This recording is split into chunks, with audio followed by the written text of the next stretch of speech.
Yes, let's move from tech now to agriculture. Yes, food. It's very important to talk about food. The agricultural sector has demonstrated remarkable resilience, recording 17 consecutive months of Purchasing Managers Index expansion, as its PMI has been above 50.0 points as of December 2025. Now, for context, the PMI measures economic activities through a monthly survey carried out by companies by the Central Bank of Nigeria. An index above 50.0 points indicates an expansion in business activities, while below 50.0 points indicates a contraction in business activities. These sustained activities reflect increasing farming intensity and favorable weather across key food-producing regions. Well, let's understand a recent report prepared by Chapel Hill Denham. Their team are titled Agriculture Unlocking Value Beyond Macroeconomic Stability. And my guest is no other person than Boluwatife Ishola. She's a consumer sector analyst, obviously, with Chapel Hill Denham.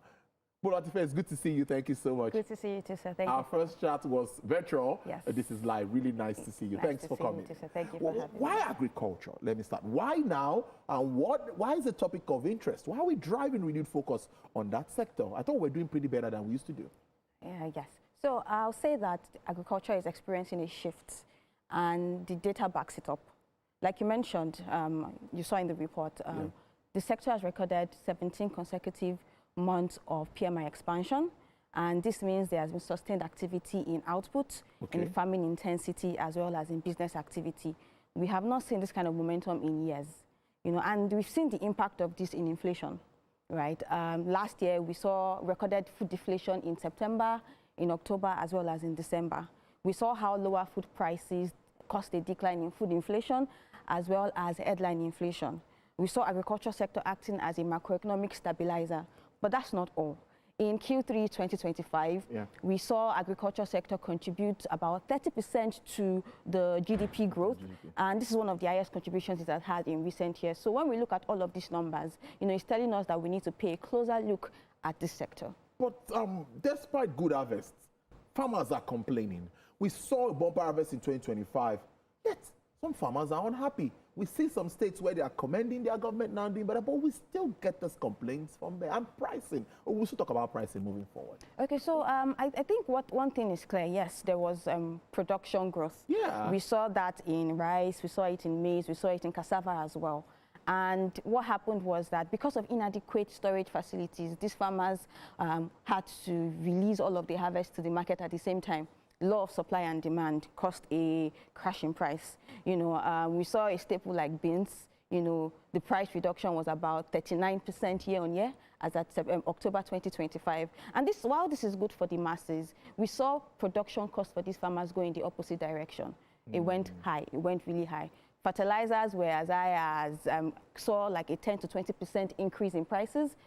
NPK as well as urea fertilizers. We also saw that interest rate on loans were as high for other sectors, but even for the agriculture sector, we saw it as high as 30%. And the cost of labor also increased. The laborers will ask for higher pay because of the high cost of living situation we are in Nigeria. So all of this led to increase in production cost per hectare. That for rice was up by 17% year on year, while that for maize was up by about 29% year on year. So when the production cost is this high and they had to sell goods at low prices, we saw them selling at close to production cost or even lower. The farmers would complain. But the reason why this is a source of concern is because if there is no profit in farming anymore, they may feel like they need to plant less so that they can increase prices, and this becomes a threat to food security for us. Yes. Obviously, if it's not much, if your production is low and prices are high, that indeed is a challenge. But the credit mismatch crisis, in that same report, you highlighted the significant gap between agricultural's contribution to GDP and the credit it receives. Can you make more sense of this for us? Okay, so the data is actually clear. Over the past 5 years, and even beyond that, but let's look at 5 years. Okay. Agriculture has consistently contributed about 30% to the real GDP of Nigeria, making it the second largest economic sector. Yet we've seen credit allocation at about 5 to 6%. That is private credit allocation at about 5 to 6%. Meanwhile, industry, which is the third largest economic sector, receives at about 36%. If I'm to put this into perspective, agricultural sector contributes 71% more to the real GDP compared to industry, but it receives 86% less than the industrial sector. So there is a clear gap here. But the truth is that the reasons for this is very clear, right? Banks would look at the risk involved. If we see that the agricultural sector in Nigeria is still mainly subsistent, right? So smallholder farmers who do not have formal operations, they do not have the kind of collateral that the banks can rely on.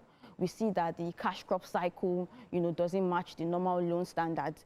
And, that's just generally the case for the banks. We see how that, even the output for agricultural sector is not guaranteed due to weather and climate volatility. So the banks would just rather focus on sectors that have lower risk, even if they have to give them at lower interest rate. Lower risk.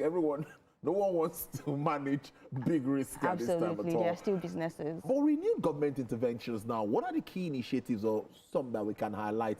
I know there's been a lot around fertilizers, seedlings, and all of that. Can you tell us more? So I think one particularly like to highlight is the special agro-processing zones, which is an initiative of the African Development Bank, partnering with the Federal Ministry of Agriculture and Food Security. And the goal for this is agro-industrialization. We've always complained that the agri sector, when we're exporting, we're expecting raw instead of processed and all of that. So these sites are meant to bring about, value addition for these crops. So it's aggregating processing hubs, is aggregating support hubs as well as warehouses in particular sites. They already had 3 groundbreaking ceremonies last year in Cross River, in Kaduna, as well as in Oyo State. And so when this, comes into place, they're going to bring in a lot of private sector investment into the sector. We also saw how that, there was a launch of the National Agribusiness Policy Mechanism in May 2025, and the goal of this framework is to unify policies across different agencies, which is one of the problems that the agri sector has faced. One agency is doing this, another is doing that, and there is no synergy between all of these policies. So the framework is there to unify them, also there to stabilize prices, as well as ensure that there is, increased output in the sector. I think, a third is the approval of the recapitalization of the Bank of Agriculture. Yeah, that's a good one. So when that happens, we'll see that they will have more capacity to disburse loans at lower interest rate, which would help the farmers with financing. And then finally, we saw the inauguration of a new board for the Agricultural Credit Guarantee Scheme Fund. Now, this is not a new initiative, as it were, but it is a situation where a new board, gives us hope that there might be increased activity in that fund. And this is an important fund because what it is set to do is to de-risk, agricultural lending by guaranteeing up to 75% of the loan. So when I see all of these initiatives, I'm seeing that, the government are really interested in making sure that there is increased output in the agriculture sector. Indeed, I remember clearly the Kaduna launch when Dr. Akim Adesina was still there when he came for that launch. I remember clearly, and that's really strategic. But let's talk about the execution risk now. Nigeria has tried agricultural programs before now. Remember the Anchor Borrower scheme, how we talked about it. I know as a journalist how much of reports I did around the distribution of funds those days. But what's different this time, and what could go wrong? So I would say that I'm optimistic, right? And, cautiously so. One of the reasons why I'm positive, particularly about the special agro-processing zones, is that, this is an initiative by the African Development Bank. And when we see, participation from these development banks, we see that we expect to see increased governance and external accountability, which should help to reduce the domestic execution risk. So African Development Bank would be overseeing this. And so we expect to see that this should reduce the risk of the site, coming live. I also see that, like I said before, there seems to be sort of unity amongst, these policies, where one is tackling infrastructure, the SAPZ, one is tackling policy, the National Agribusiness Policy Scheme, another is tackling financing. So I think that when all of this come into place, you know, it should work out. But, you know, again, there are execution risks. Like you mentioned the Aquas Borough program, where there was mixed result. There was success on one hand, but there was also, you know, complaints about, you know, mismanagement. There were complaints about the lack of discipline with repayment, where some of the farmers thought it was grant. It was a grant and not a loan. And, you know, and a poor monitoring. So that risk still exists. There's also the fact that, you know, 2027 is an election year. And so there is the risk that there will be a shift of focus from policy implementation to positioning for the campaign season. Also a risk of, you know, policy continuity. Aside that, like I mentioned before, the farmer sentiment. If the farmers are not convinced that they will be protected this year, what's the incentive to plant more? Regardless of how much financing you want to throw at them, they just would not be convinced to plant more.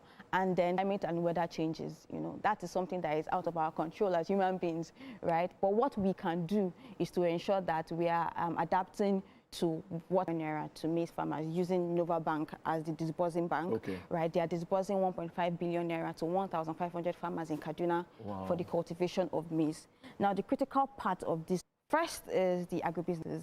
That's like a clear one. And agribusinesses like Presco and Okomo, you know, they stand to benefit from the research work that will be done in the special agro-processing zones in demand. So, so companies like Dangote Fertilizer in demand. So, so companies like Dangote Fertilizer, for example, or Indorama Eleme Petrochemicals would expect to see demands for fertilizers. Indorama Eleme Petrochemicals would expect to see demands for fertilizers. And one thing to note is that because of the way the agricultural sector, the financing model,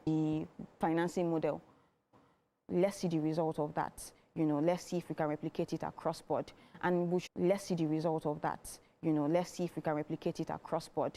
And we should also be able to, we should also track implementation progress of those policies. So as there's usually news flow on these, you know, situations. So let's track, you know, what is happening. Usually news flow on these, you know, situations. So let's track, you know, what is happening. Oh, they said they were going to do this. Have they done it? And how far has it been? But it's also time to take some sort of